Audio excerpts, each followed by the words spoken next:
How do you do?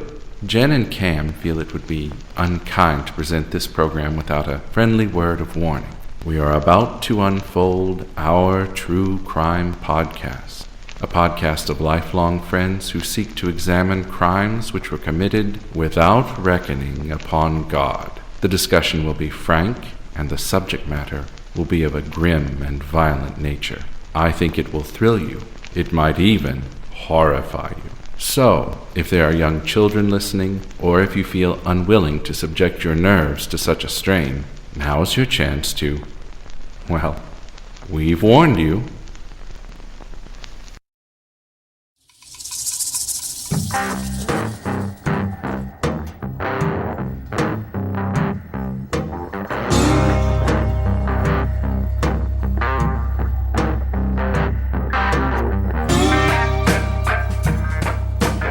Hi, Jen. Hey, Cam, how are you? I'm fantabuloso. How are you? Woohoo! I'm all right.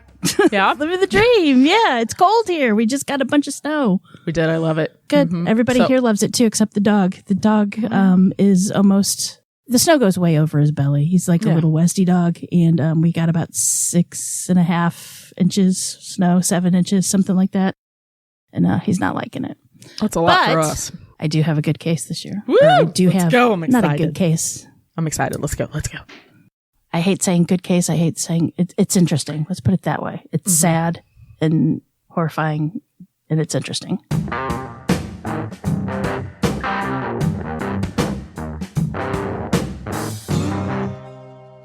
So the case we're about to go over happened, Cam, back when you and I were, I think, seniors in high school. Oh. And coming from a privileged middle-class background, I think this is the first case that really made me realize that just because people are deemed professional and possibly have money and possibly in basically a higher socioeconomic class doesn't mean that they're necessarily good people. That's right. I know that's naive, but hey, I was 17 at the time. We were living in a small Midwestern town before the internet. And to be quite honest, teens, they don't really, back in our day, we didn't pay attention to anything. No, invincible. Much less this. And this was a case that was everywhere. Just before 7 p.m. on November 2nd, 1987, paramedics responded to a 911 call about an unresponsive 6-year-old girl. Upon arrival to the Greenwich Village apartment in New York, they found the little girl unconscious and nude on the floor. The apartment was filthy. And another child, a 16-month-old little boy, was found tied to a playpen by a rope around his waist, and he was laying in his own filth with only spoiled milk available for him to drink. Oh.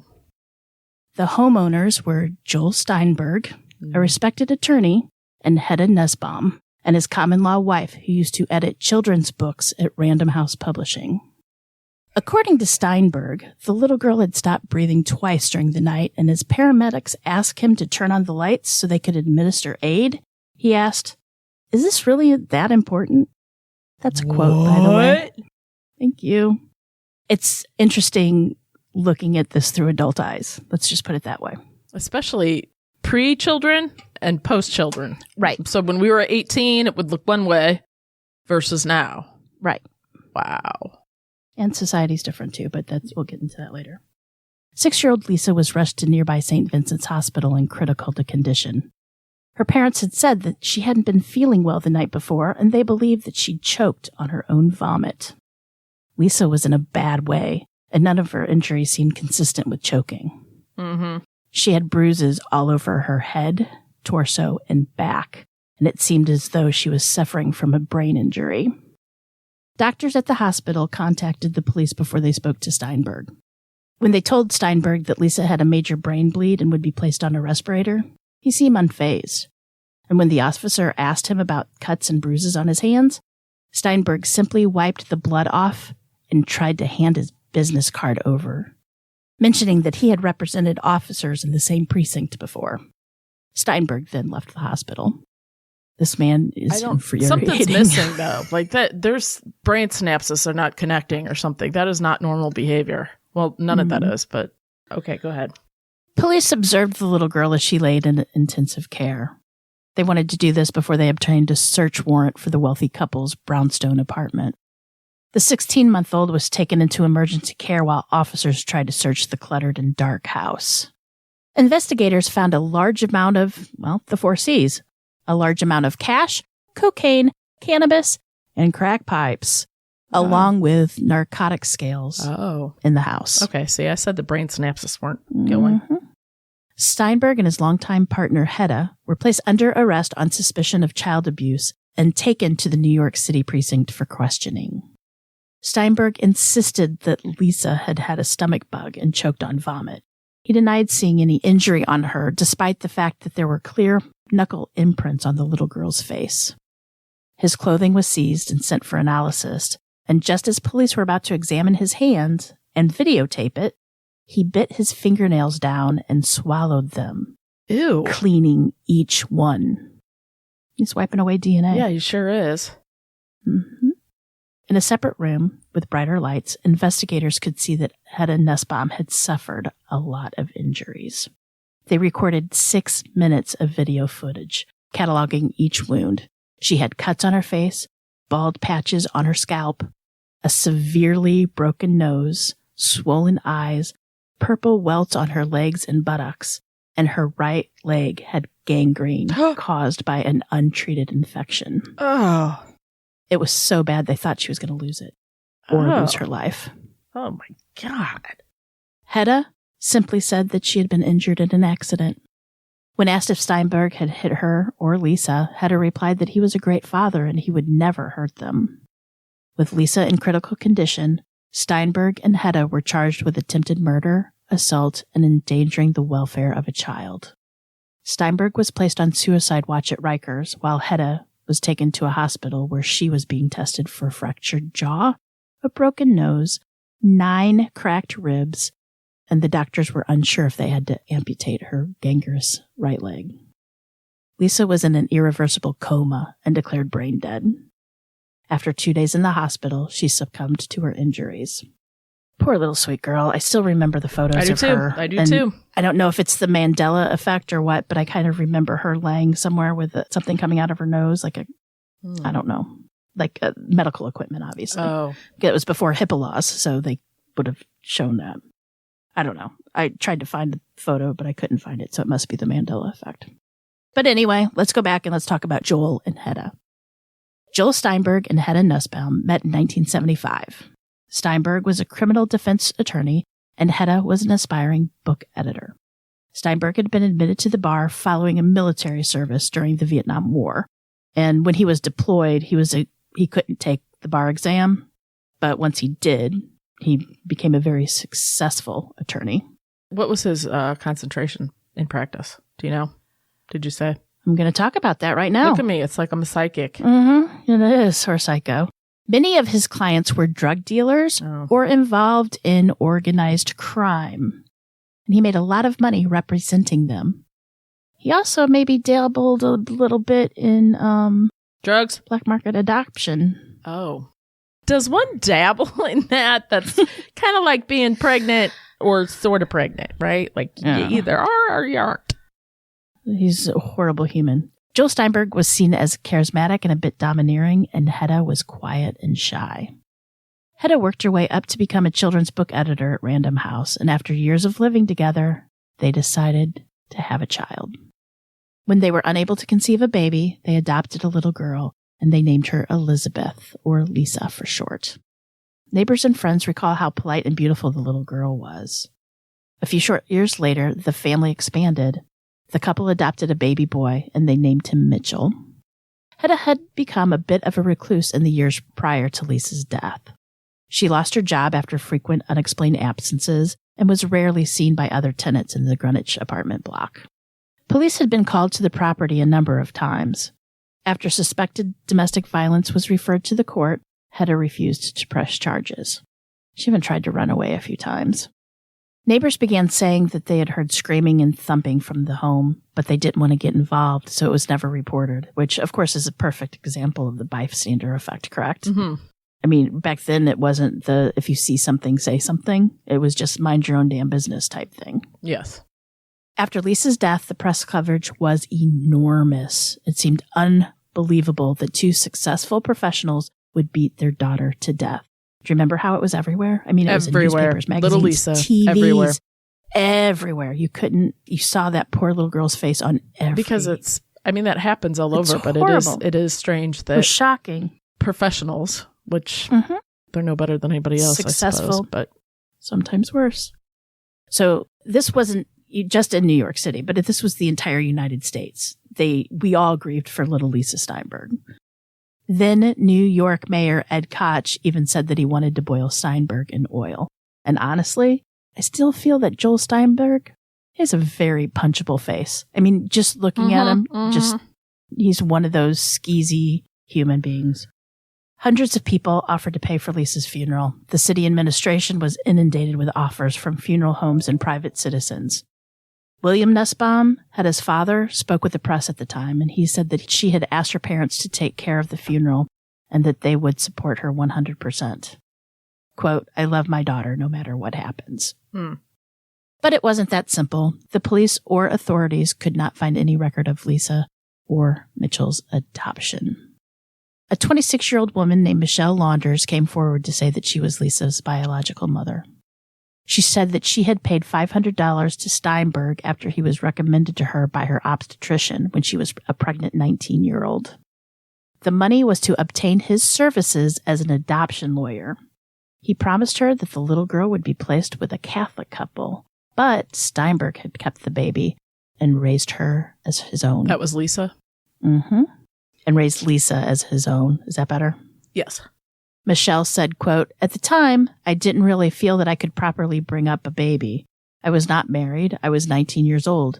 There are things that I could not provide for her." As that little baby's mom, do you know that little 19-year-old thought she was doing, I'm sure that has to be really, really painful, even though you're doing the right thing to give up a baby for adoption, but you're giving it to this family that you think is successful, and they're going to be providing that baby with things you can't. No, she thought her baby, her little girl, was going to go to a Catholic couple, but he kept her. He kept Lisa. He didn't do it. Anybody think he didn't? Oh, okay. Nobody checked up on it, I guess. The police then began investigating reports that Steinberg was involved with a, quote, black market baby selling ring. Mitchell's natural mother also came forward.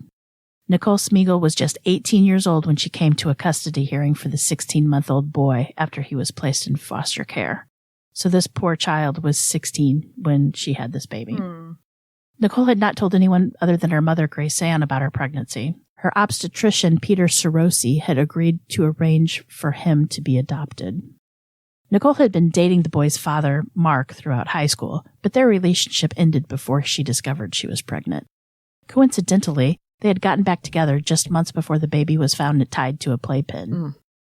When Nicole realized that her son had been found in horrific conditions, she told the baby's father about her pregnancy, and they decided to try to get him back. Good. Nicole and Mark were granted custody of the little boy when the judge stated that he preferred to place children with their families rather than into foster care. Steinberg's attorney, David Gilman, opposed to the custody order. He said, quote, "Nicole may be the mother, but she has not been the parent." Well, neither has he. Thank you very much. Nicole's attorney, Anthony Barbiero, said that the circumstances in which she had come forward should send a message to the court that she had changed her life and was treating it as a second chance to raise her son. Nicole had graduated high school and attended college for a period of time, but she had dropped out to prove that she was willing to care for the little boy, her son. They renamed the little boy Travis and reported that he was thriving. Reported that he was thriving? In court, when they went to court, he was thriving with them. Despite Steinberg's attorney's argument that the boy shouldn't be placed with his biological mother, Hedda Nussbaum, who was still in the hospital, wrote a statement saying that she would not fight for custody.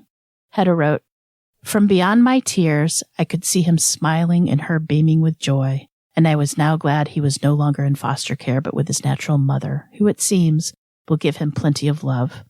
I've fought to keep my rights to him because of my hope that I will one day be well enough to take care of him again. I believe that it would be a long time before I completely recover from both my physical ailments and the psychological suffering I've been going through. By the time I might be ready to care for him, he would have been in Nicole's custody for many months, and would have formed a strong love attachment to her. It would be very painful for him to be subjected to a custody battle or be taken from her then. I do not begrudge Nicole for her newfound love. I do envy her, but I wish her the best, which will be the best for Mitchell or Travis. I can only hope that one day Nicole will allow me to see him again. That's so sad. Steinberg's attorney said that their client would accede to Hedda's wishes and that Nicole could keep her baby. Thank goodness. The obstetrician who gave Steinberg and Hedda the baby admitted his role in the unauthorized adoption and was faced with a misdemeanor charge and a sentence of up to 1 year in prison. The assistant district attorney revealed that Dr. Sorosi's partner had picked the baby up from Beth Israel Hospital on the promise that he would go to a wonderful couple who would give him a wonderful life. But that person knew all along that he would be given to Steinberg and Nussbaum. Ugh. I'm sorry that I sigh, but sometimes there's just no words, you know? And all this stuff goes on and we have no clue, and it's heartbreaking, and nobody really wins in the long run. No. On November 12th, 1989, hundreds of people lined up to pay their respects to the 6-year-old girl who had died of such horrific circumstances. Parents, politicians, students, and children lined the block and told reporters of their collective grief. A ceremony was officiated by both a rabbi and a Catholic priest. Rabbi Dennis Math of the village temple said, quote, "To our sadness, people abuse and even kill their children. Perhaps our respect for our neighbors' privacy should not be as important as other concerns. May Lisa's death help save the lives of other children. Then her life will be sanctified and her name remembered as a blessing." That gets me right in the feels, man. Because you have 2 baby girls, too. I mean, and you're, I don't know, a decent human. Lisa was buried in a plot belonging to her biological mother's family in Gate of Heaven Cemetery. The funeral home waived their fees, and the Archdiocese of New York agreed to pay the funeral expenses. Under New York law at the time, if one parent was suspected of beating a child and the other failed to report it, they were equally guilty of the crime. I would agree with that. I don't know. I mean, I would. You've got Hedda we'll go on, but Hedda was severely abused too. It wasn't just Lisa. It was Hedda. Hedda severely. We'll get into this. I get it. I do. And I understand both sides, but I also, and you know what? You're right. Each case, I'm not in that needs situation. To be looked upon. That's right. Right. Each case needs to be looked upon separately. And, maybe it just can't be a blanket law. Yeah. Well, in some weird way, too, Hedda maybe didn't report Lisa's abuse because, in a sick sort of way, well, we'll see. She would we'll see. be there for her. Yeah. Just wait and see. After a grand jury indicted Steinberg on charges of second-degree murder, child endangerment, and the possession of narcotics and firearms, the same charges were to be put on Hedda after she was released from a psychiatric hospital. The Manhattan District Attorney, Robert Morgenthau, said that there would be an extension given to the grand jury who were looking at Hedda's charges because there was an investigation into records that Hedda had been beaten by Steinberg over a prolonged period, and they hoped she would testify against him. Hedda would not admit that Steinberg had hurt her or Lisa. She repeatedly stated that he was a good father and he had done nothing wrong. But the signs of abuse had been there for a long time. There had been 2 reports to Child Services between 1983 and 1984. Both times the file was closed as caseworkers found no sign of abuse or neglect. Lisa's teachers told police that they had noticed she was withdrawn and bruised, but said Lisa had told them that her baby brother had hit her by accident. The police had even failed to spot any signs of abuse. Just over a week before Lisa's death, a toll booth worker had noticed a little girl crying in the passenger seat of a car driven by a man. The worker, with ever a keen eye, spotted bruises, marks on the child's face and head, and suspected a kidnapping. They phoned the state police, who pulled the car over 25 miles away. Guess who it was? It was Joel and Lisa Steinberg in the car.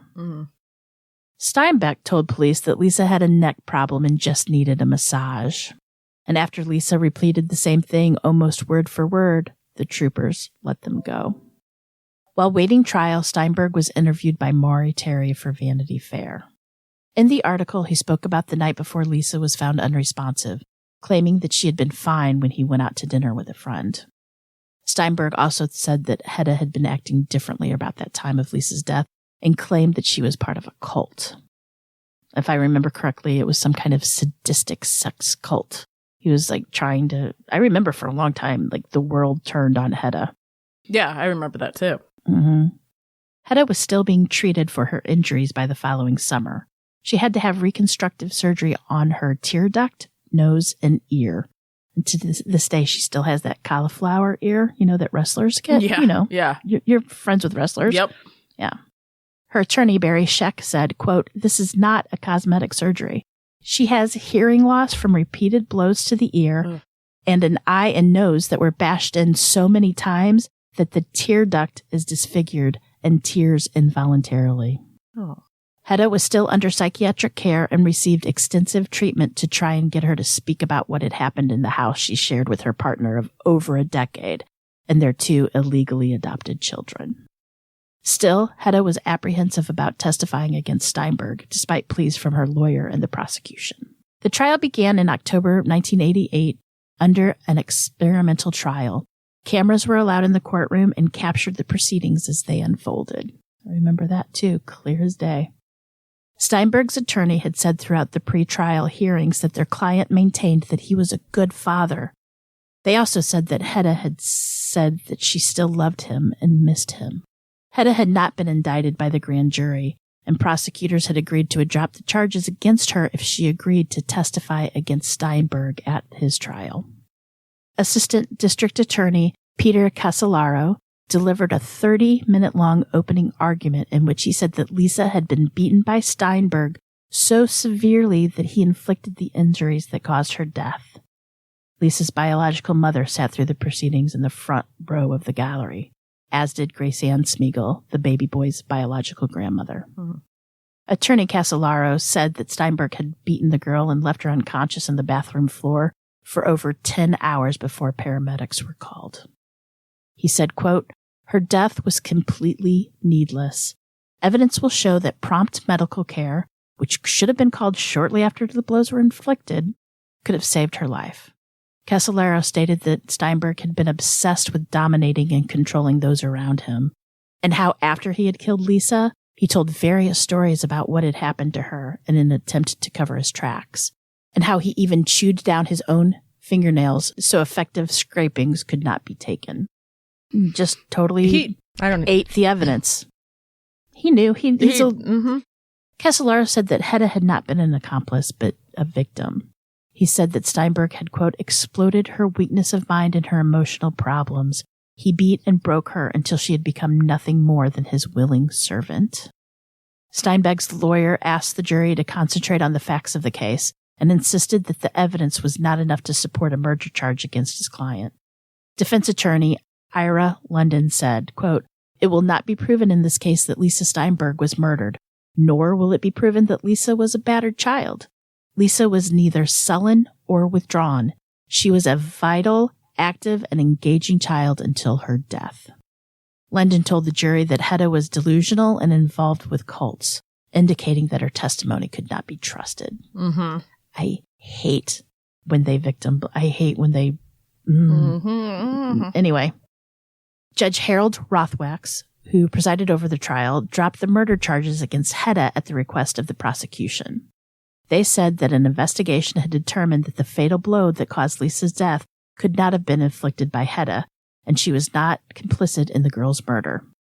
She was so physically and mentally incapacitated on the night of the murder that she could not be held criminally responsible. Hedda's attorney said, quote, "The law had to excuse her, but she hasn't excused herself. She never will. She has terrible remorse and regret. She would do anything to bring the child back." And she probably does. I would agree. I think. Oh. No, we don't. And I think the longer that she was receiving therapy, I think the more she came to realize what actually had happened. I agree. And she did love those children. And all my heart, I believe she loved those children. I think she had a little brainwashing going on. I'd agree. The jury was shown video footage of Hedda on the night of her arrest. The injuries seen in the video were detailed by Dr. Neil Spiegel, who treated Hedda at Bellevue Hospital. He said that ulcers on her leg were so serious that had she not been treated for the infection, it would have spread and killed her. He also found at least 17 bones that were broken or at least had been broken and improperly healed. The doctor testified that Hedda had been abusing cocaine, and as a result, she was, quote, anemic, chronically debilitated, malnourished, and wasted. The prosecution told the jury that the injuries in Hedda's mental state were the reason that she didn't seek help for herself or Lisa. Forensic technicians testified that they had found blood throughout the house, likely to be Hedda's blood on pillows, sheets, walls, and a dumbbell bar. There was also testimony that Steinberg's knuckles were swollen and cut on the day that Lisa was taken to the hospital. One of Steinberg's associates testified that he had seen Steinberg hit Lisa on the side of her face as she was sleeping 2 weeks prior to her death. Sleeping. The child was sleeping. Why would he do that? Charles Scanapicchio said that Steinberg had hit the girl out of nowhere. And when asked to describe the force of which the blow, he said, quote, if I were to hit anyone like that here, I'd sure to bring tears to their eyes. Why did he show that video to his friend? He was there when it happened. That's even worse. Yeah, he did it in front of him. Steinberg's associates testified that he had seen Steinberg hit Lisa on the side of her face as she was sleeping, only 2 weeks before her death. Makes you such a big man, hit a sleeping baby. Way to go. 6-year-old. Way to go, buddy. Little girl. Way to go. Medical testimony was given by Dr. Douglas Miller. Dr. Miller told the jury that Lisa's death was a result of a severe brain injury caused by blunt head trauma. Oh, that poor baby. She had to be in constant pain, too. Constant pain. Not to mention fear. I'm sorry. I'm just thinking about this. Fear, too. Just as a little kid. It's awful. Miserable. Horrible. Probably wondering what she did, trying to make her dad love her, and breaks my heart. Attorney Casolaro for the prosecution asked if the doctor's findings would be consistent with a 6-foot, 180-pound man hitting her in the right frontal area, hitting her in the left jaw, and then having her fall and hit her head on something. Dr. Miller replied that, yep, that would. Unbelievable. And I remember this, the day that Hedda said that she was going to stand trial. It was like splattered all over newspapers. It was like a huge day. Hedda Nussbaum testified for the prosecution about her relationship with the defendant and the events of what happened on November 1st and 2nd. She said that Steinberg would make her and Lisa eat hot peppers and then make them drink glass after glass of hot water. Oh. Why? I don't know. He also said that at the time, she believed that he had some sort of healing abilities. And the reason why she believed it is because he had told her that he did. He isolated her? Wouldn't she wonder how come her and Lisa, his healing ability wasn't used on them? That didn't occur to her? Well, maybe that, hey, if you do this, I can heal you. Yeah, but he never did. Yeah, who knows what they thought. POS. Okay, go ahead. Huge POS. He isolated her and the children from any family members or friends and convinced her that she was part of a deprogramming cult that used hypnotism in order to control others. Hedda had been fired from her job as an editor because she spent so much time recovering from beatings inflicted by Steinberg. Beatings so severe that at the trial, after a ton of surgery, she was still disfigured and looked nothing like she had before. And seriously, if you would see pictures of her before all this happened, she was beautiful. We're talking model-like. Well, beauty. I got to go look that up right now. I remember the after, woman. And she looked just like a tired woman. It was sad to see her. Hedda could not do anything without Steinberg's permission. He would almost train her on how to behave. He said that she had seen him as godlike. She testified about Steinberg's beatings and his abuse of Lisa, the little girl who was supposed to be the center of the trial. She said that he would shake the child and throw her to the floor. Hedda stated that on the night of November 1st, Lisa had gone into Steinberg's room to ask if she could go with him to dinner, as she had many times before. Shortly afterward, Steinberg came into the bathroom where Hedda was and handed the unconscious little girl to her. Hedda said she asked him what had happened, and he replied, quote, "What's the difference what happened? This is your child. Hasn't this gone far enough?" What? Hedda said she tried to wake Lisa, and Steinberg said, quote, relax, go with her, stay in harmony with her, before leaving the house. Hedda tried to explain why she didn't call for help as Lisa lay motionless on the bathroom floor for the next 10 hours. She said she believed Steinberg would take care of her, and she did not want to show disloyalty or distrust of him. I guess she was hoping his healing ways would come in there. She expected Steinberg to get Lisa up because he had told her he was a healer. She said she expected Steinberg to get Lisa up because she had told her he was a healer. While Lisa lay unconscious, Steinberg and Hedda smoked cocaine for hours. At one point, Steinberg told Hedda that he had knocked Lisa down and she didn't want to get up because she was staring at him. Mm-hmm. Hedda testified that Steinberg had accused both of them of using a stare that could hypnotize someone. In response to Hedda's testimony, Steinberg attempted to enter an insanity plea, but that was denied. While submitting the plea would more or less admit that he had committed the violence that led to Lisa's death, the defense claimed that he was not in his right mind.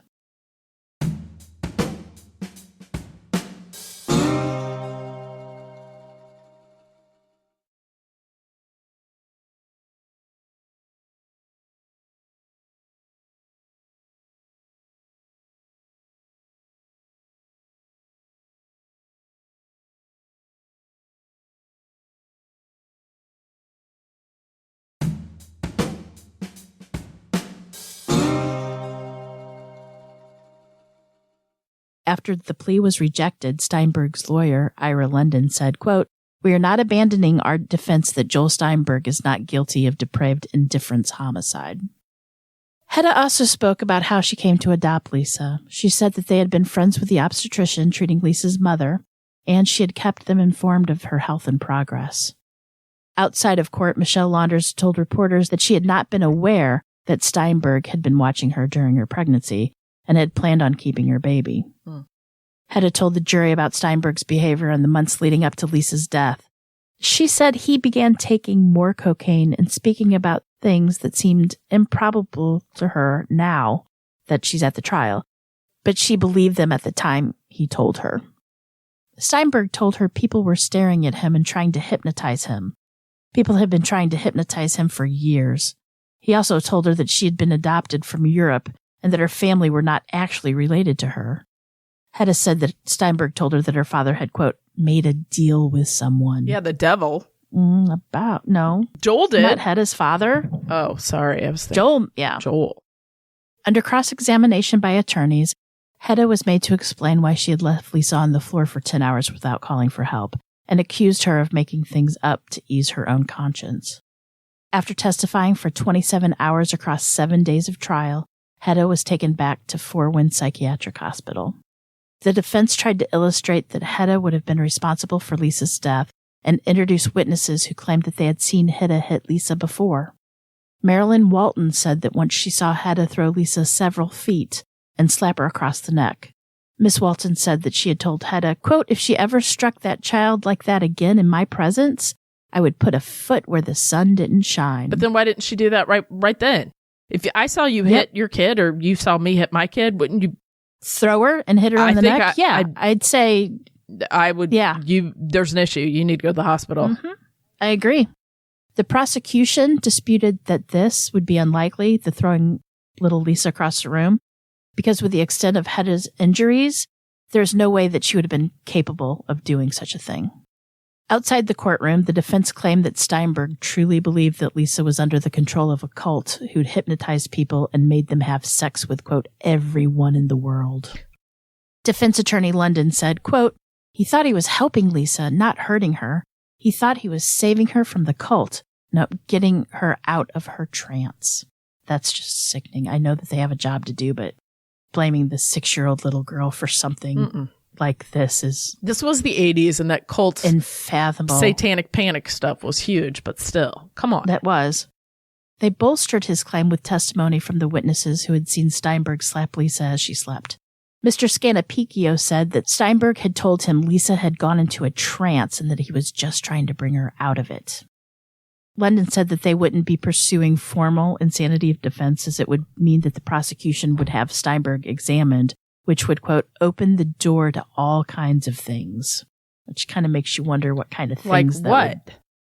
What are you thinking? I don't know. That's why it makes me wonder. That's why I said I don't know. Steinberg had told the medical examiner who performed Lisa's autopsy that Hedda had been giving the girl, quote, all sorts of strange plant medicine, and that he believed that's what caused Lisa's death. Dr. Miller, who had testified before, was a toxicology consultant to the medical examiner's office and said that there was no poison capable of causing subdural bleeding, and her cause of death had clearly been from the trauma to the head. The prosecution presented almost 40 witnesses in the first 8 weeks of the trial before resting their case. It's a long trial of horrible, horrible things. Judge Rothrax told the defense that Steinberg would have to submit to be examined by a prosecution psychiatrist if they continued to present what appeared to be an insanity defense. The psychiatrist for the defense testified about Hedda's mental state instead, saying that she was not sick enough to be hospitalized, which the defense used to claim that she was hiding from her culpability and trying to elicit sympathy. The psychiatrist over Hedda's care, Dr. Samuel Klagsbrunn, said that she was the worst case of a battered woman that he had ever seen. Quote, it's like what happens to someone in a concentration camp. They are reduced by virtue of physical torture to a mere existent level. They shut off normal human emotions. If you're told that you are worthless enough times, you begin to believe it. And that's pretty much what happened to Hedda, I believe. In their closing argument, the defense claimed that Hedda was responsible for Lisa's death because she was jealous of the relationship between Steinberg and the little girl. Ira London said, quote, Hedda has thus far escaped punishment for murdering Lisa. She was also granted an opportunity to get revenge against Joel by being appointed his accuser. They painted a picture of Steinberg as Lisa's protector, saying that he had taken Lisa out with him as often as possible because he knew that she was being abused by Hedda. They called Hedda a woman who lied to keep her freedom and urged the jury to view her testimony with suspicion.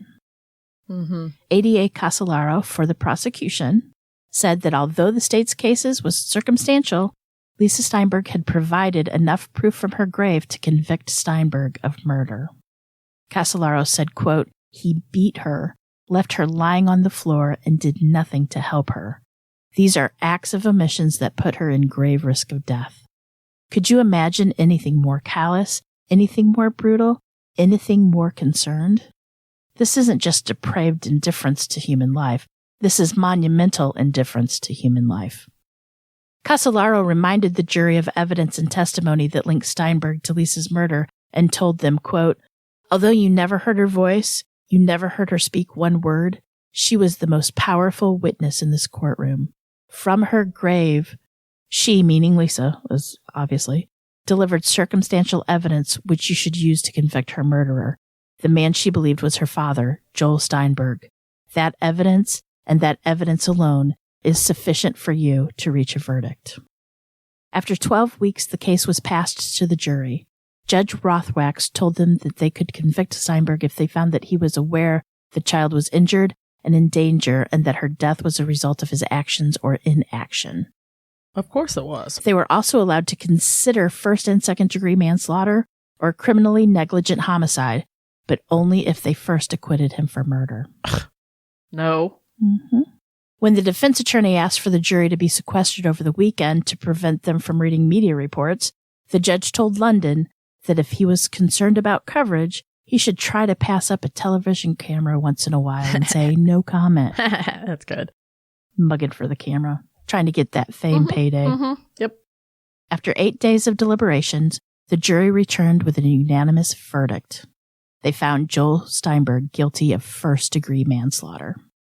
Some of the jury believed that Hedda was responsible for Lisa's death, as they were unable to comprehend how any mother could leave a child on the floor for hours without calling for 10 help. hours. 10 hours, if I remember so correctly. That was 10 hours, but she was on the floor 4 hours, meaning she was laying there for hours. I thought it was she was on the ground unresponsive for 10 hours. I thought that's what you said. Yes, earlier. but I'm using 4 F-O. No. I know. I was being sarcastic. Yeah. Others believe Steinberg should have been convicted for murder. In the end of the manslaughter charge. I do. Nope. And I can't believe it took him 8 days. Okay. But in the end, the manslaughter charge was a compromise. At his sentencing hearing, Steinberg spoke for almost 20 minutes, denying his guilt and crying before the judge. Sit down. Of course he did. Quote, "At no point did I ever neglect the children. Did I ever strike them in any form? I do not hit, strike, or use any form of force. These children were not locked into a house of horror." Which, by the way, that's going to be the Title. Locked in a house of horror. I liked it. Okay, then explain how come the little boy was attached to, was it his crib? And then also, who gave Lisa all those injuries if it wasn't him? And then if he blames Hedda, why didn't he leave? Why didn't he take those babies out? So shut up and sit down. Okay, go ahead. He said that Lisa only had some surface bruising and that he felt the pain of her loss every day, and then went on to say, quote, "It's my loss. I'm the victim. I don't have remorse about committing an act.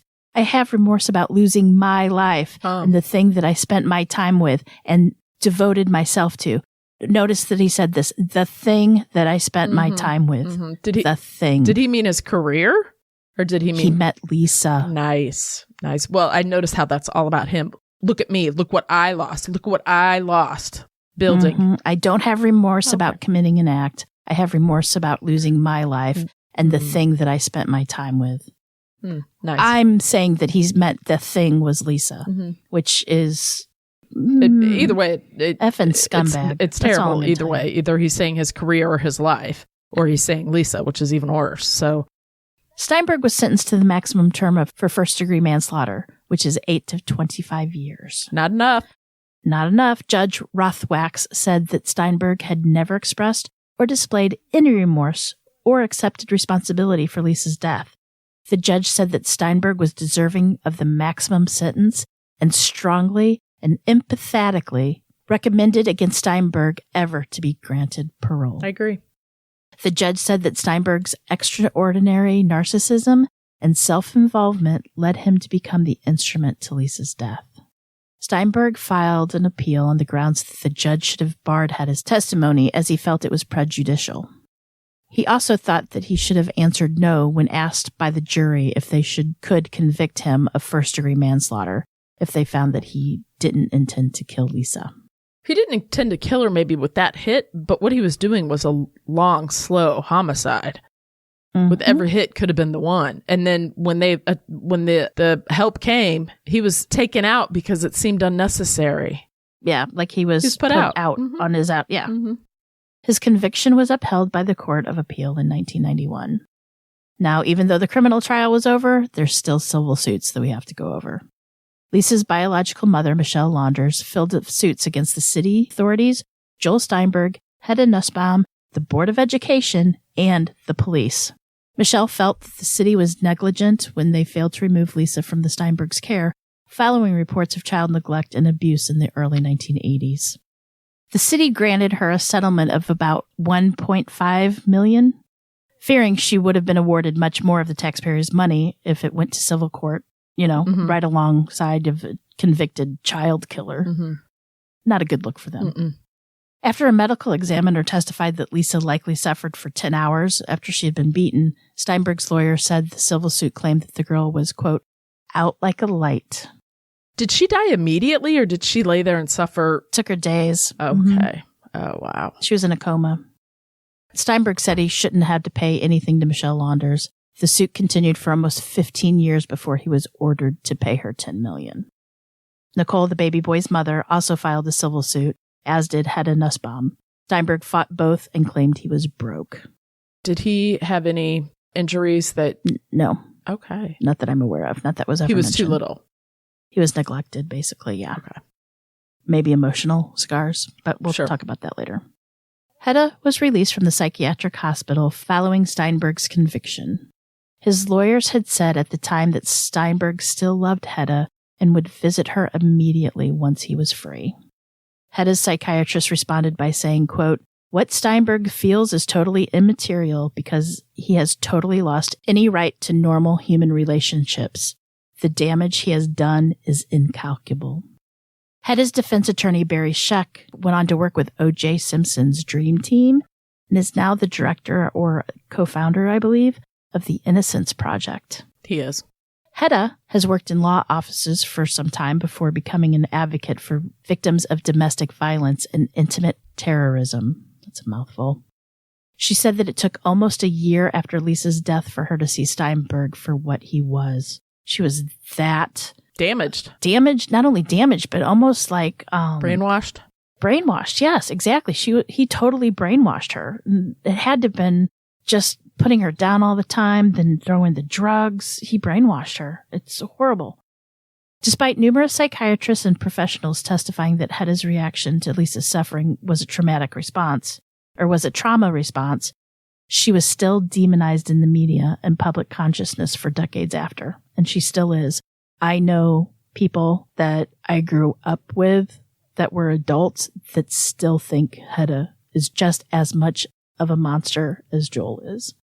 And I wrestle with it. I got to be honest. I do. But I've never been in that situation. So I do see how, I don't know. I just know above all else, I would protect a child or an animal above another person that you think you've never been that deep, but I think that deeply broken. But I think that goes to how where you come from too. Don't think that he didn't know what he was picking when he picked her.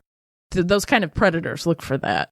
You know, the ones that manipulated her. He did. He manipulated her. He broke her spirit. He broke her, and that he took over her life. As much as you want to hate her for doing for all this, I, in good conscience, can't. Because there are many reasons why people can't leave those kind of relationships. I totally agree. And she was broke. But I still have some problems. But kill me. Don't kill the baby. Kill me. Gloria Steinem, a renowned feminist journalist, spoke with the New York Times and said, quote, "Either you allow yourself to realize that it could have been you, or you're so invested in making sure it couldn't have been you that you reject the victim." Hedda said that she had a hole in her heart missing the children she had raised, and that she visits Lisa's grave every so often. She said that she also missed the little boy, but his mother declined to let her have any kind of relationship with him. The 16-month-old, who was found tied to the playpen, grew up to be a straight-A student and continues to thrive. Good. I just get goosebumps with all this stuff, I'm telling you. His grandmother, Grace Ann, was actually appointed as a state attorney general's crime victim advocate in 1996. You go, girl. And she said that she had begun to fight for victims' rights when her grandson was rescued from Steinberg's apartment in 1987. Steinberg had his parole denied 5 times before he had served 2/3 of his sentence and was automatically released in 2004. Mm-hmm. At each hearing, he still refused to accept responsibility for Lisa's death, claiming that the only thing he did wrong was not call for help sooner. Mm-hmm. Mm-hmm. He told the parole board that he believed that Hedda wanted to see him, but Hedda's lawyer had stated in the press that she would go into hiding as soon as he was released. And you know what? She did. I would too. He's insane enough that he would think in his head that she wants to see him, that it was... He does believe that. He's talked himself into believing that. Mm-hmm. Now, Steinberg had planned to work in TV or with ex-cons to help them get jobs, but he's effectively run out of every place he's ever ended up living in. He insisted that he had been a good father and complained that he went from being a middle-aged millionaire to a penniless old bum. You forgot penniless old narcissistic bum. You forgot that one word in there, but yes. MFer comes to mind. And that but too. Anyway. By 2014, he had still not paid Lisa's mother any of the money he had been ordered to pay. And when reporters from New York Post went to his house to interview him, they wrote, quote, "An elderly man who answered the buzzer of West 123rd Street address, the address listed for Steinberg, said he wasn't home, but then added, quote, 'I remember this. They decided he doesn't owe her.'" Okay, see, that is a little, right when you said that, I was thinking this guy's going to have an ego that he will grant them an interview and pretend that he was the one that was hurt by all this. But instead, it went the other direction. Wow. Mm-hmm. Wow. He was interviewed by the Post again in 2017, and he said that he was a pariah, and every time a story was published about him, he couldn't take the subway for a few weeks because someone would call him a piece of shit and punch him in the nose. Oh. He's luckily they only punch him in the nose. Oh, see, again, all about him. All about him. Mm-hmm. All about him. Remember that Lisa spent days on life support, And when asked what Lisa died of, his reply, quote, "She died of pulling the plug." What? Because they pulled the plug on her after a while? Yeah, she was brain dead. Oh, wow. He is so warped. He is so... You want to hit him or do horrible things to him. You want to be as awful as he is. I don't like that feeling, but I feel that for him. He's beyond help, honestly. You can't get through to that, ever. Mm-hmm. He spent more time feeling sorry for himself over the police search. Do you know what happened to him? Apartment. Do you know what happened to him? Look, it's all him. I know. That's what I meant.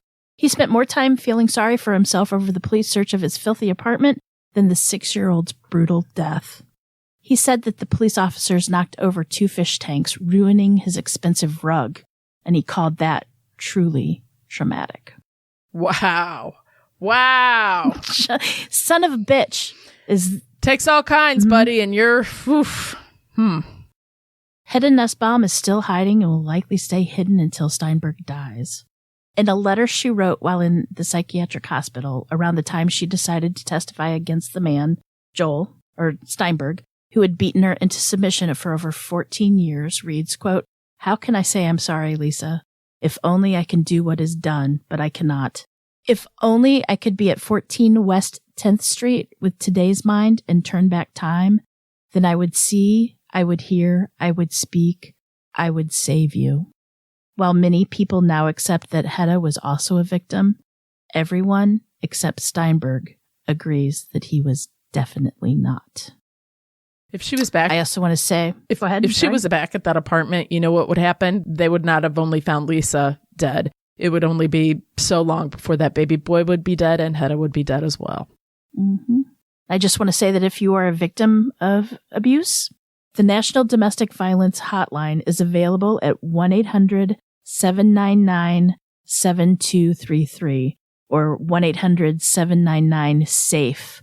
You can also chat at thehotline.org. There's also the Child Help National Child Abuse Hotline. It is 1-800-4-A-CHILD. That's 1-800-422-4453. They are dedicated to the prevention of child abuse, and they serve the United States and Canada. You can also go to childhelp.org and get more info. They also give you resources and such like that. But I beg you, please, if you see something, say something. Don't let it go. I don't want to preach. I just help. Yeah. Get help. Reach out if you need help. Our True Crime Podcast at gmail.com. I will do what I can to get you help. There are people out there that can help. And hopefully, if somebody needs it, they will definitely reach out. Mm-hmm. That is... so anyway. That's unbelievable, Jen. I have so many thoughts and feelings. I'm going to need a little while to process it, I think. I'm telling you, this is so different from what I remember the case. I haven't really looked in the case since 20. I was 20 years old.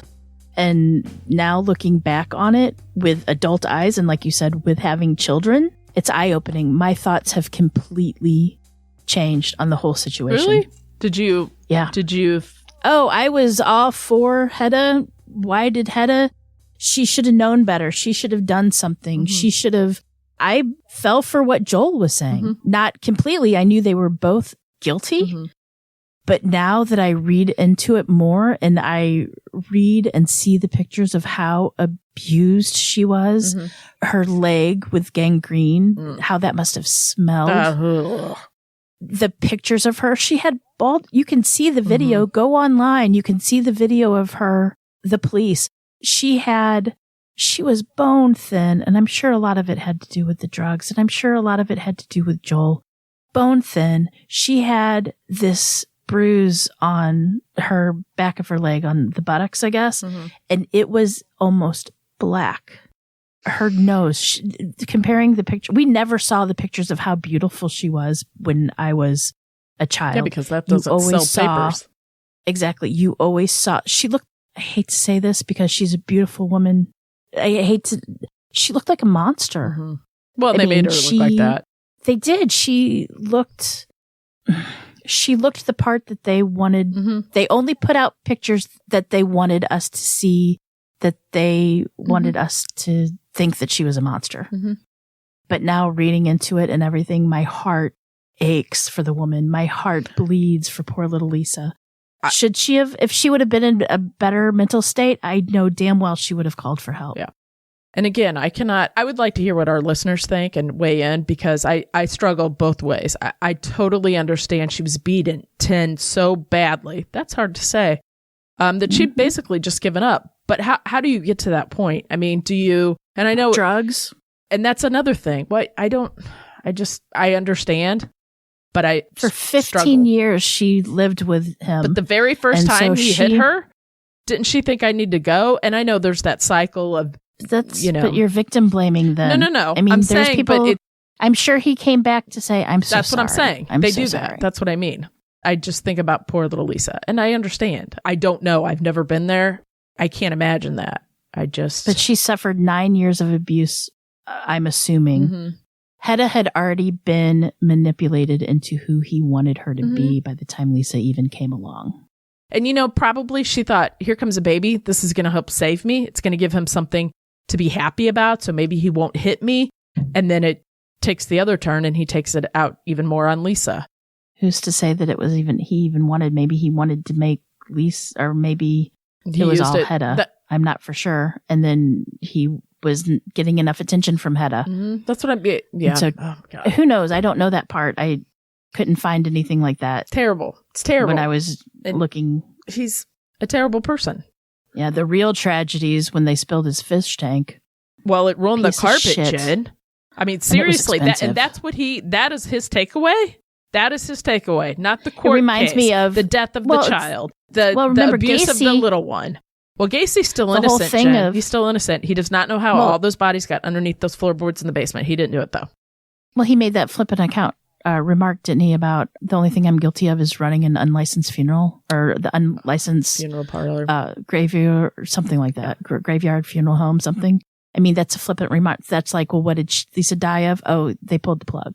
That's heartless. That's totally heartless. But and maybe he was using Lisa as a pawn. Maybe you're right. I was thinking of it that he wanted her, but maybe you're right. Maybe Hedda did, and then that made him even worse, more abusive to Hedda. Using Lisa as a tool to control and manipulate Hedda. When I was thinking maybe both of them wanted her, and maybe that wasn't the case. Maybe Hedda did, like you said. And then I don't know. Yeah. I just hope that if anybody's in this situation or knows of somebody in this situation, you reach out for the National Domestic Violence Hotline or the Child Abuse Hotline. Just even if you're not, but you know somebody is, just call them and see how you can help, how to help them get them out of the situation. But it's speaking from, I just know that our system is really messed up. And sometimes it takes a long time to get the help, to get out. And I know that abusers can use those words to rein you back in. How many times have we seen it on the podcast? Yep, I know.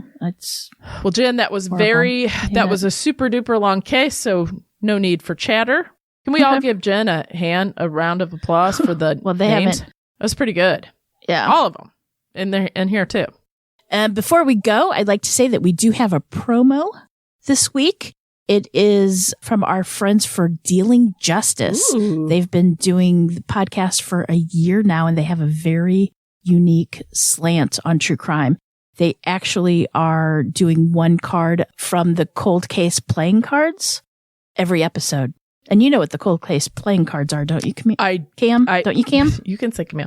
I do. I found that really interesting a couple years ago, where they had, and I thought it's just a terrific idea to try to get some press on it. They would, on a regular set of, playing cards, each card would feature a victim that had been an unsolved case. And what they did was take those cards and, get them through the prison system. So basically, how prisoners like to play cards. So this was play poster, pass the time away. That's right. Yep. A unique way to get the word out there. And, hopefully somebody in the prison system would recognize that, or it would jog somebody's memory who might say a little something, and then somebody else. Maybe somebody shared a cell with somebody and that a said, secret. Hey, right? And I know what happened to Jennifer Kesey, or I know what happened, Yes, I think to whomever. I think that's a brilliant idea. An amazing idea. So anyway, go follow them, listen to the trailer, go follow them, give them a listen, support your local indie podcasts such as Cam and I. We need your support. We really do. We thank you for your support. And we're going to have a telethon. Loving indie podcasts. We're going to have a telethon with, somebody. It's going to be a 24-hour telethon in the fall where, remember those terrible telethons? Yeah, Jerry Lewis used to have those. Memorial weekend. Yeah. But anyway, listen to their trailer. Go. I'm just kidding. We're not really having a telethon. I'm just saying. Go ahead. Go subscribe to their podcast. If you like ours, we'd love you to subscribe to ours too. Maybe even leave a couple 5-star reviews for us. Visit us on our True Crime Podcast discussion page. You don't need to leave us Facebook. You don't need to leave us a 1-star. We already know. No. We know. If you have complaints about us, please just email us. It's ourtruecrimepodcast.com. We'd love to open up a discussion and talk about it and maybe come to let us know. We're very open. Until next time, remember, lock your doors. Keep passing by those open windows. Bye-bye. Love you.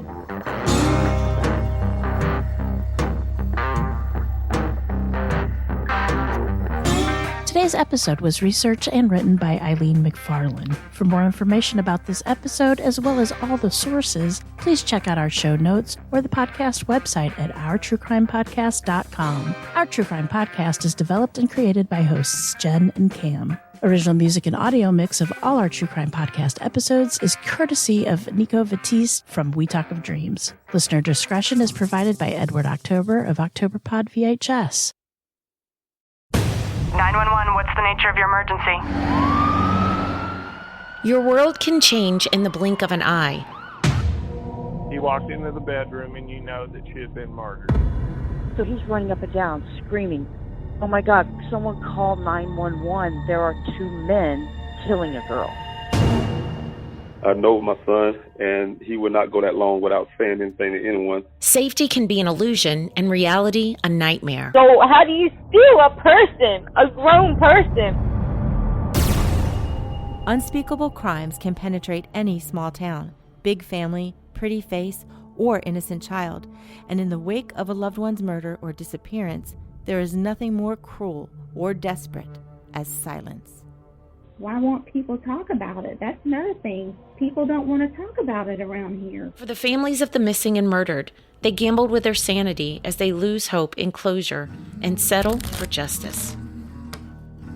That's where the cold case playing cards come in. In each episode of the Dealing Justice podcast, your hosts Jennifer Dubisak and Lori Jennings will spotlight one card from the cold case playing card deck. Hear the victim's story from the friends and family who knew them best. Her mom will never stop fighting until she finds out what happens to her daughter.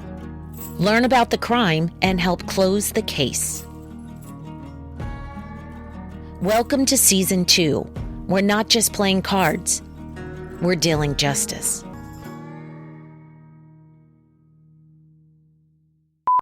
Once again, I'm scrolling for my homies. Scrolling with the homies. Scrolling. Get my skip to scrolling. Okay. There had been 2 reports to child services between 1883 and 1884. 1883 and 1884? That was a long time ago. They're kind of vampires. They live that long. I think so. So I say, is the statute still current again? If they're vampires? It is, yeah. Steinberg was sentenced to a maximum term for first-degree manslaughter. Manslaughter. Gotta get that first-degree manslaughter out there. The snow's going really good. We got to get a sled out there. Okay, go ahead. Sorry. Sledder. That's what that reminded me of. I'm sorry. Take that out. I don't want to be offended about my bad accents or anything. Just saying. Go ahead.